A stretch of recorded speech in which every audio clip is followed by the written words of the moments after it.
मुख्यमंत्री जी, एक बार फिर आपका स्वागत है अमर उजाला के मंच पर। और हमारे जितने भी मेहमान आज यहाँ पर इस कार्यक्रम में शामिल हैं, आप सभी का भी स्वागत है। राइजिंग पंजाब की आज बात हो रही है इस सेशन में, लेकिन मैं अगस्त 2023 के इस समय से 1.5 साल पीछे लेकर अपने दर्शकों को ले जाना चाहूँगी। तारीख थी 16 मार्च 2022। स्थान था पंजाब का खटकड़ कला गाँव, शहीद भगत सिंह का गाँव। मेरी भी मौजूदगी उस वक्त वहाँ थी जब उम्मीदों का एक नया सवेरा हो रहा था, और उस नए सवेरे में पंजाब के जो लोग शपथ ग्रहण में आए थे, पीली पगड़ी बांधे हुए, पीला दुपट्टा लिए हुए, बसंती चोगे के साथ आए, जिसकी अपील आपने की थी कि जो भी शपथ ग्रहण में आए वो पीला रंग धारण करके आए। उम्मीदों के उस सवेरे में उजले पंजाब दी गला सी, और आपने ये वादा किया था कि अहंकार के साथ काम नहीं करेंगे, राज्य को बनाने के लिए और देश को बनाने के लिए काम करेंगे।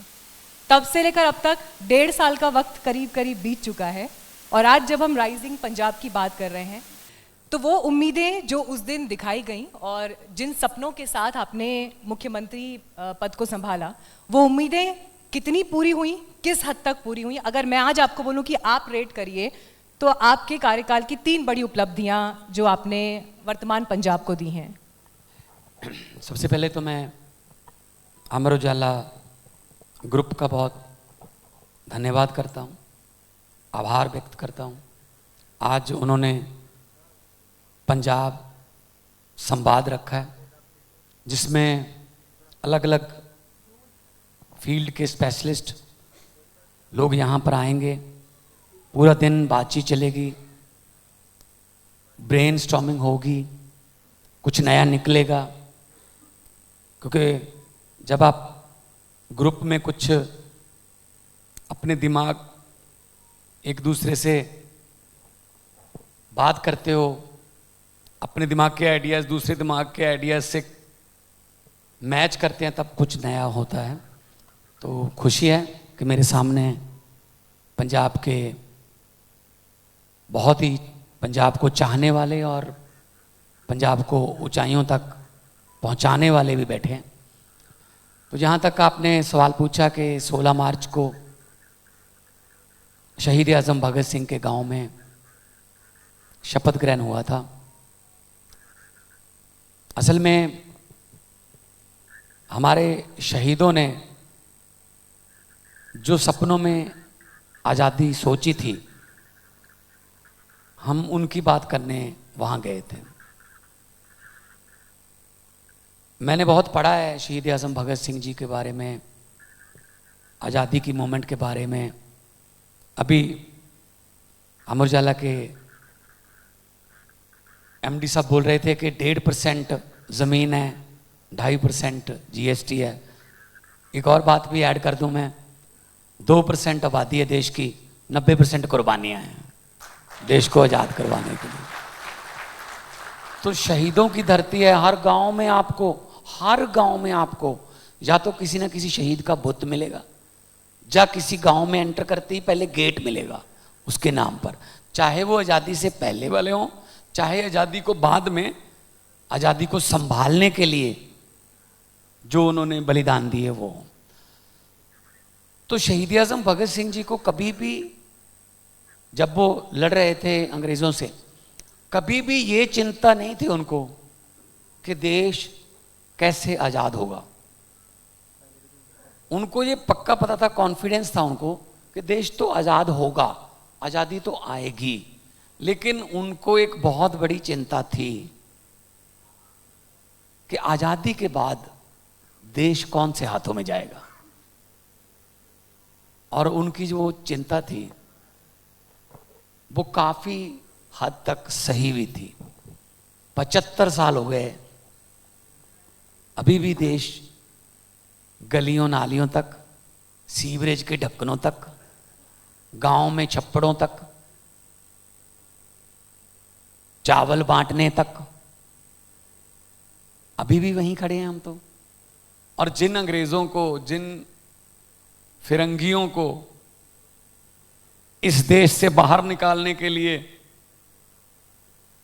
हमारे शहीदों ने कुर्बानियां दी, हमारे पुरखों ने कुर्बानियां दी, हमारा आज का युवा जो है वो 30 लाख 40 लाख लेके घूम रहा है, माँ की बालियां बेच के, बाप की ज़मीन बेच के, अंग्रेज़ों के पास पहुंचने के लिए कि वहाँ पहुंचा दो।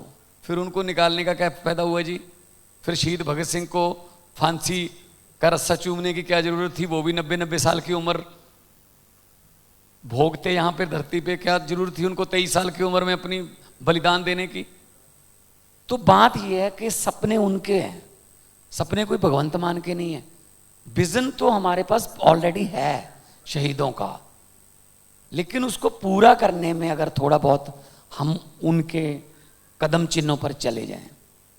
तो आपने कहा 3 उपलब्धियां, फिर मैं वही कहूंगा, उसको उपलब्धियां कहोगे या मैं तो उपलब्धियां नहीं मानता उसको, मैं तो उसको फर्ज मानता हूं कि 1.5 साल में हमने सबसे पहले तो हमने पहले दिन ही काम शुरू किया, क्योंकि ऑलरेडी 70 साल लेट हो चुके हैं। और हर रोज ऑफिस जाता हूं, आज भी मेरे वर्किंग आवर आपने देखो 11 बजे बुला लिया मुझे, मेरा ऑफिस का टाइम है ये। तो नहीं, लेकिन जनसंवाद भी सीएम साहब को करना पड़ता है, पार्ट ऑफ ड्यूटी। ये भी ऑफिस का काम ही है मेरा, चलो दफ्तर का काम ही है। तो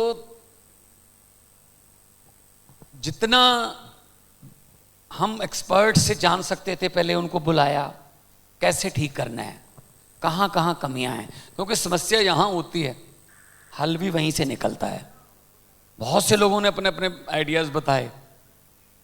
तो जैसा कि अगर मैं कहूं कि इंडस्ट्री से शुरू कर लेते हैं। मेरे सामने बहुत एमएसएमई वाले, लुधियाना वाले सारे बैठे हैं, जलंधर वाले, इनसे आइडियाज लिए, इनको बोल, क्योंकि ये तो यहीं के हैं, बाहर से तो लाने को प्राप्ति बोल देती है कई बार गवर्नमेंट, लेकिन पहले जो जहाँ हैं, जो यहीं के हैं, उनको तो सर्वाइवल मोड में लेके आइए ना, वो ना कहीं उनके चक्कर में वो अपने खो बैठे। तो हमने इन्वेस्ट पंजाब किया, जिसमें बहुत से इंडस्ट्रियों ने अपना इंटरेस्ट दिखाया, और आज वो जो एमएसएमई हमारे वाली भी ग्रो कर रही है, क्योंकि हमने इंडस्ट्रियल पॉलिसी उनको पूछ के बनाई है। अगर उसमें कोई कमी भी रहेगी, कई चीज़ों को इस्तेमाल करने के बाद उसकी कमियां पता चलती हैं, तो हमने फ्लेक्सिबल रखा हुआ है। अगर कोई दिक्कत आती है तो हमें बता दो, दोबारा आइडियाज़ दे दो, उसको ठीक कर लेंगे। बहुत से सुझाव आते रहते हैं। तो सबसे पहले इंडस्ट्री को अपने पांव पे खड़ा करना। दूसरा, नौकरी हर कोई चाहता है, हर कोई सरकारी नौकरी चाहता है। हमने 1 साल में 30,000 से ज़्यादा सरकारी नौकरियों के नियुक्ति पत्र दे दिए। बिजली का बिल हमने 0 कर दिया 600 यूनिट तक। इसका मतलब ये नहीं है कि हमने बिजली बोर्ड को कर्जई कर दिया, बिजली बोर्ड का भी सब्सिडी का पैसा पूरा दिया, क्योंकि हमने अपनी कोल माइन चलाई। झारखंड में पछवाड़ा में हमारी कोल माइन है पंजाब की, पहले बंद पड़ी थी, 7 साल बाद 15 की बंद पड़ी थी, 22 में हमने चलाई। हमारे पास कोयला सरप्लस हुआ, हमने थर्मल प्लांट चलाए, बिजली आम हो गई। तो हमने कहा अगर पंजाब अगर बिजली पैदा करता है तो पंजाब में बिजली लोगों को मिलनी चाहिए। तो आज 80 से 90% के बीच घरों को बिजली का बिल 0 आता है। और अगर मैं कहूँ, पिछले दिनों 12,000 से ज़्यादा कच्चे अध्यापक, वैसे अध्यापक के नाम पर कच्चे लफ्ज़ नहीं आना चाहिए, शिक्षक है वो, नेशन बिल्डर बोलते हैं उसको। अगर नेशन बिल्डर को अपने फ्यूचर की चिंता होगी, वो हमारे बच्चों का फ्यूचर क्या बनाएगा फिर? उनको वो बहुत ही निगुनी, बहुत ही कम तनख्वाहों पे काम कर रहे थे, वेतन उनका 3-3 गुना वेतन बढ़ा के उनको रेगुलर किया। और फिर हमने कुछ आइडियाज़ ऐसे लिए, कुछ out of the box ideas भी हैं हमारे। जैसा कि हमने, अगर इंडस्ट्री के लिए बोलूँ मैं, बहुत ही ज़्यादा खज्जल खुआरी जिसको बोलते हैं पंजाबी में, सरकारी दफ्तरों की होती थी इंडस्ट्रियलिस्ट की।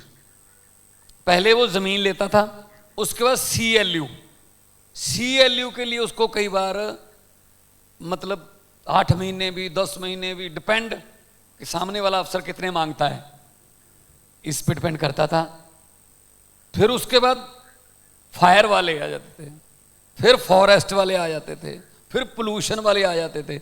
उसको 2 साल हो गए, उसने करोड़ों रुपया लगा के ज़मीन ले रखी है, लेकिन वो अपनी फैक्ट्री नहीं बना पा रहा।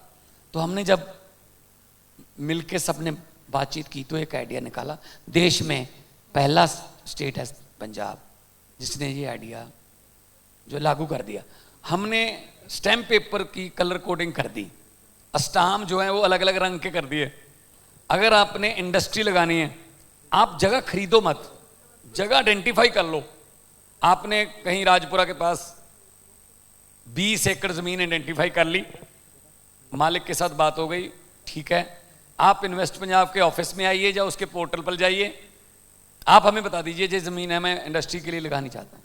हमारे पोल्यूशन वाले, CLU वाले, फायर वाले सारे वहाँ पे जाएंगे। उसको 15 दिन हम वर्किंग डे लेंगे, 2 हफ्ते, और उसकी सारी क्लियरेंस देके फिर आपको बुलाएंगे। ज़मीन बेचने वाले को बुला लो, वहीं इन्वेस्ट पंजाब के ऑफिस में ही तहसीलदार बिठा रखा है, वहीं पे आपकी रजिस्ट्री होगी।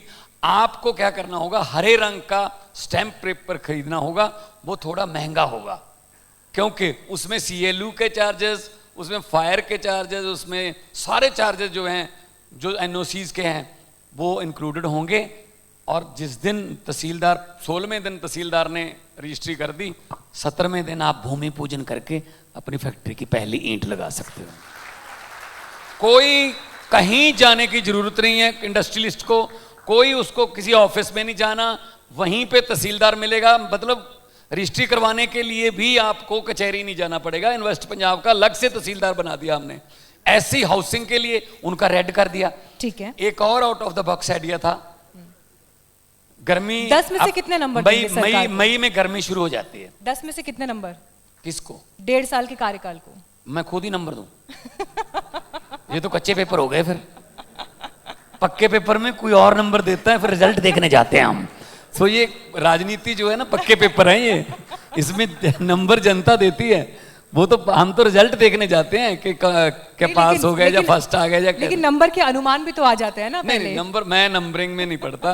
मैं तो कहता हूँ काम चलिए, करो, इसको जनता के ऊपर काम छोड़ते करो, हैं। करते जाओ।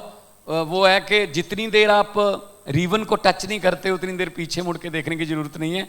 और अपनी तरफ से बेस्ट करोगे, रिजल्ट भी बेस्ट आएंगे। तो उम्मीद है कि पंजाब को रंगला बनाने का जो हमारा सपना है वो पूरा हो रहा है। आपके सामने मैं कुछ नंबर्स रखना चाहूंगी, क्योंकि अभी आपने भी इस बात का जिक्र किया कि जो रोजगार से लेकर एजुकेशन, और खास तौर पर जब आप लोग पंजाब में चुनाव लड़ रहे तो दिल्ली मॉडल की बड़ी चर्चा थी कि एजुकेशन और हेल्थ का जो मॉडल जिस पर हमने काम किया वही हमारा आधार है जिसके साथ हम पंजाब में चुनाव लड़ रहे हैं। हालांकि ये आंकड़े 2016 से 2021 तक के हैं, लेकिन चिंता पैदा करते हैं ये आंकड़े, जिसके मुताबिक पंजाब और चंडीगढ़ से दूसरे देशों में 10 लाख लोग गए हैं, 10 लाख करीब। और इन 10 लाख में से 4 लाख सिर्फ स्टूडेंट्स हैं, बाकी 6 लाख ऐसे लोग हैं जो जॉब्स के लिए और बाकी काम के सिलसिले में गए हैं। लोकसभा में सरकार ने ये जवाब दिया। हालांकि ये आंकड़ा 2016 से 2021 तक के बीच का है, लेकिन क्योंकि अभी सरकार में आप हैं तो ऑफ कोर्स आपके लिए भी ये एक चिंता और एक चुनौती है कि पंजाब का यूथ अगर पंजाब की ज़मीन को छोड़कर बाहर जा रहा है, जिसके लिए एक्सपर्ट्स ये भी मानते हैं कि घर से जब कोई बच्चा बाहर जाता है, विदेश जाता है, तो एक वो स्टेटस सिंबल भी होता है, एक एम्पावरमेंट उस फैमिली को मिलती है। लेकिन अगर उसकी वजह से ब्रेन ड्रेन इस कदर हो रहा है कि पूरा का पूरा यूथ वहाँ इतनी बड़ी संख्या में मूव हो रहा है, कैसे आप उसे रोकेंगे और क्या उसका ब्लूप्रिंट आपके पास है?